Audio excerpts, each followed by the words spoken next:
Learning the instant confidence tools that we've already talked about are such a huge component to being able to have consistent confidence, because those things are things that you institute in your life on a regular basis. They should become practices that you engage in on an intentional and regular basis. And you'll notice a big difference. I'm really curious which of the 7 ingredients that you lean on the most, which of them made you feel the most different. Go ahead and make a comment in the comment section below and let me know which one you are the biggest fan of, because I'm fascinated in the truth and the honesty from everyone in what they really feel makes the biggest difference to them. Again, 25 years working on and studying confidence and how to be able to help people show up with more confidence in themselves when they're alone, when they're in front of somebody one-on-one, when they're in small groups, and when they're in front of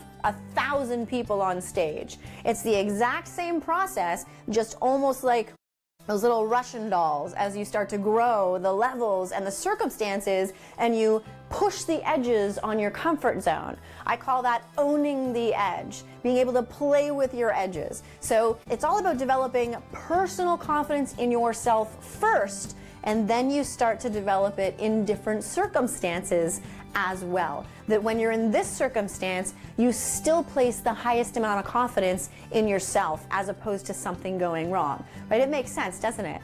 You know, it's fascinating too. Beliefs are something that absolutely fuels our ability to maintain confidence. We can suggest that we should be confident in a scenario, but then we collect the evidence of what happens in that situation, and it either tells us that we have a really good shot at being able to get the response or the result that we're looking for, or it didn't necessarily go so well.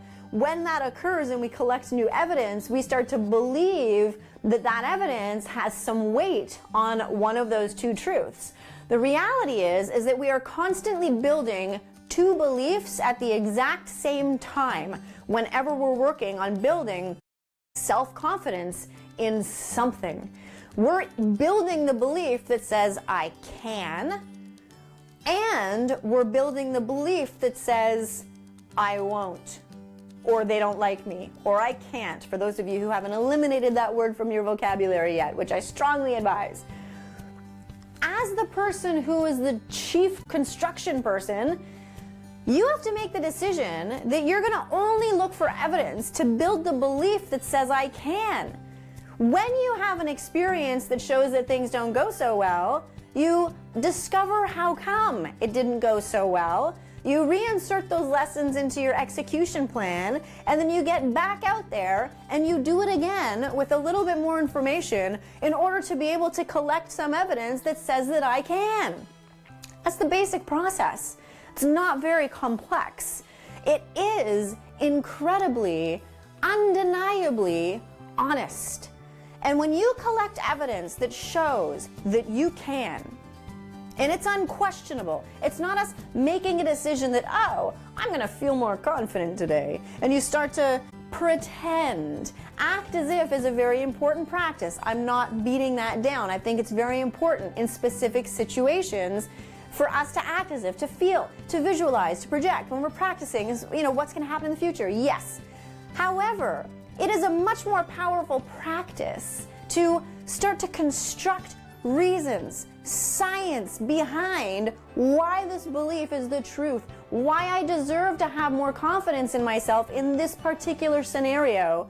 For me, that was the only way that I learned how to be able to build my own self-confidence in different situations that terrified me when I first attempted to do them.